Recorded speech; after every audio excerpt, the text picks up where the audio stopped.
ರಾಜ್ಯದಲ್ಲಿ ಸಿಎಂ ಕುರ್ಚಿಯ ಬದಲಾವಣೆ ಆಗಾಗ ಕೇಳಿ ಬರ್ತಾನೆ ಇರುತ್ತೆ. ಯಾಕಂದ್ರೆ ಸಿಎಂ ಸಿದ್ದರಾಮಯ್ಯ ಅವರಿಗೆ ಸಿಎಂ ಹುದ್ದೆಯ ವಿಚಾರದಲ್ಲಿ ಏನಾಗ್ತಾ ಇದೆ ಅಂದ್ರೆ ಸಾಕಷ್ಟು ಬಾರಿ ಗೊಂದಲಗಳು ಕಾಡ್ತಾ ಇರ್ತದೆ. ಅವರು ಬದಲಾಗ್ತಾರೆ ಎನ್ನುವಂತಹ ಮಾತುಗಳು ಸಾಕಷ್ಟು ಸಾರಿ ಕೇಳಿ ಬರ್ತಾ ಇದೆ. ಅದೇ ರೀತಿ ಈಗಲೂ ಕೂಡ ಈ ಮಾತು ಕೇಳಿ ಬಂದಿರುವಂಥದ್ದು ಏನಂದ್ರೆ ಸಿಎಂ ಸಿದ್ದರಾಮಯ್ಯ ಅವರು ಬದಲಾಗ್ತಾರೆ, ಸಿಎಂ ಬದಲಾಗ್ತಾರೆ ಎನ್ನುವಂತಹ ಮಾತು ಕೇಳಿ ಬಂದಿದೆ. ಈ ವಿಚಾರವಾಗಿ ಏನು ಅಂತಂದ್ರೆ ಬೈರತಿ ಸುರೇಶ್ ಅವರು ಒಂದು ಕನಕದಾಸ ಜಯಂತಿ ಏನು ನಡೀತಾ ಇತ್ತು, ಆ ಒಂದು ಸಂದರ್ಭದಲ್ಲಿ ಹೇಳಿಕೆಯನ್ನು ನೀಡಿದ್ದಾರೆ. ಜೀನಿ ಪರಿದನ್ water supermarket, hotel, restaurant ಹಾಗೂ ನಿಮ್ಮ ಮನೆಯ ಯಾವುದೇ ಶುಭ ಸಮಾರಂಭಗಳಿಗೆ ಜೀನಿ ಮಿನರಲ್ ವಾಟರ್ ಸರಬರಾಜು ಮಾಡಲಾಗುತ್ತೆ. ಏನಂತಂದ್ರೆ ಯಾವುದೇ ಕಾರಣಕ್ಕೂ ಕೂಡ ಸಿಎಂ ಸಿದ್ದರಾಮಯ್ಯ ಅವರು ಸಿಎಂ ಸ್ಥಾನದಿಂದ ಕೆಳಗೆ ಇಳಿಯುವಂತಹ ಪ್ರಶ್ನೆ ಇಲ್ಲ. ಯಾಕಂದ್ರೆ ಇನ್ನು ಉಳಿದಿರುವಂತಹ 3.5 ವರ್ಷ ಕೂಡ ಅವರೇ ಸಿಎಂ ಆಗಿ ಮುಂದುವರಿತಾರೆ.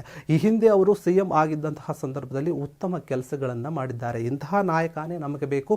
ನಾವೆಲ್ಲರೂ ಕೂಡ ಅವರ ಜೊತೆ ಕೈ ಜೋಡಿಸಿ ಅವರಿಗೆ ಬೆಂಬಲಿಗರಾಗಿ ನಿಂತುಕೊಂಡು ಅವರು ಕೊನೆಯ ಅಂದ್ರೆ 5 ವರ್ಷ ಸಂಪೂರ್ಣವಾಗಿ ಸಿಎಂ ಒಂದು ಅವಧಿಯನ್ನು ಮುಗಿಸುವವರು ಕೂಡ ನಾವು ಅವರ ಜೊತೆಯಲ್ಲಿ ಇರ್ತೇವೆ ಎನ್ನುವಂತಹ ಮಾತನ್ನ ಸಚಿವ ಬೈರತಿ ಸುರೇಶ್ ಅವರು ಹೇಳಿರುವಂತೆ. ಹೀಗಾಗಿ ಮುಂದಿನ 3.5 ವರ್ಷಗಳು ಕೂಡ ಸಿಎಂ ಸಿದ್ದರಾಮಯ್ಯ ಅವರೇ ಏನದು ಸಿಎಂ ಆಗಿರ್ತಾರೆ ಅಂತ ಸಚಿವರು ಹೇಳಿದ್ರೆ, ಇನ್ನೊಂದೆಡೆ ಸ್ವಾಮೀಜಿ ಅಂದ್ರೆ ಭೂವಿ ಗುರುಮಠದ ಒಂದು ಸ್ವಾಮೀಜಿಗಳು ಕೂಡ ಏನಾಗಿದ್ದಾರೆ, ಅವರು ಕೂಡ ಸಿಎಂ ಸಿದ್ದರಾಮಯ್ಯ ಅವರ ಒಂದು ಆಡಳಿತ ಏನಿದೆ ಅದು ಉತ್ತಮವಾಗಿ ಇರುವಂಥದ್ದು. ಅವರ ಆಡಳಿತದಲ್ಲಿ ಸಾಕಷ್ಟು ಜನಪರ ಯೋಜನೆಗಳನ್ನು ತಂದಿದ್ದಾರೆ.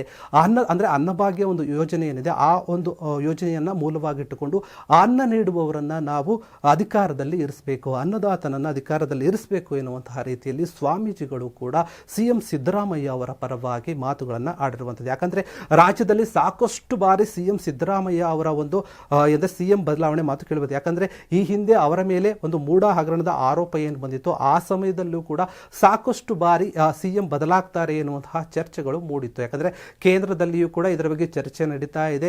ಇನ್ನೇನು ಇವರು ಬದಲಾಗ್ತಾರೆ ಎನ್ನುವಂತಹ ಸಂದರ್ಭದ ಮಾತುಗಳು ಸಾಕಷ್ಟು ಬಾರಿ ಕೇಳಿ ಬಂದರೂ ಕೂಡ ಸಿಎಂ ಸಿದ್ದರಾಮಯ್ಯ ಅವರು ಈ ಯಾವುದೇ ಒಂದು ಮಾತುಗಳಿಗೆ ಕಿವಿ ಕೊಡದೆ ಯಾವುದೇ ಕಾರಣಕ್ಕೂ ಸಿಎಂ ಬದಲಾಗಲ್ಲ, ನಾನೇ ಸಿಎಂ ಅಂತ ಖುದ್ದು ಅವರೇ ಕೂಡ ಹೇಳಿಕೊಂಡಿರುವಂತಹ ಕೆಲವೊಂದು ವಿಡಿಯೋಗಳನ್ನು ಕೂಡ ನಾವು ನೋಡಿರ್ತೀವಿ. ಅದೇ ರೀತಿಯಲ್ಲಿ ಈಗ ಅವರ ಒಂದು ಬೆಂಬಲಿಗರು ಏನಿದ್ದಾರೆ ಅವರು ಕೂಡ ಸಿಎಂ ಸಿದ್ದರಾಮಯ್ಯ ಅವರು ಯಾವುದೇ ಕಾರಣಕ್ಕೂ ರಾಜೀನಾಮೆ ಕೊಡುವಂಥದ್ದಾಗಲಿ ಅಥವಾ ಕೇಂದ್ರದಿಂದ ಸಿದ್ದರಾಮಯ್ಯ ಅವರನ್ನ ಬದಲು ಮಾಡುವಂತಹ ವಿಚಾರವೇ ಆಗಲಿ ಯಾವುದು ಕೂಡ ಇಲ್ಲ. ಇರುವಂತಹ ಪೂರ್ತಿ ಅವಧಿಯವರೆಗೂ ಕೂಡ ಅವರೇ ಸಿಎಂ ಆಗಿರ್ತಾರೆ, ಅವರೇ ರಾಜ್ಯದ ಮುಖ್ಯಮಂತ್ರಿ ಆಗಿರ್ತಾರೆ ಎನ್ನುವಂತಹ ಮಾತುಗಳು ಈಗ ರಾಜ್ಯದಲ್ಲಿ ಕೇಳಿ ಬರ್ತಾ ಇದೆ.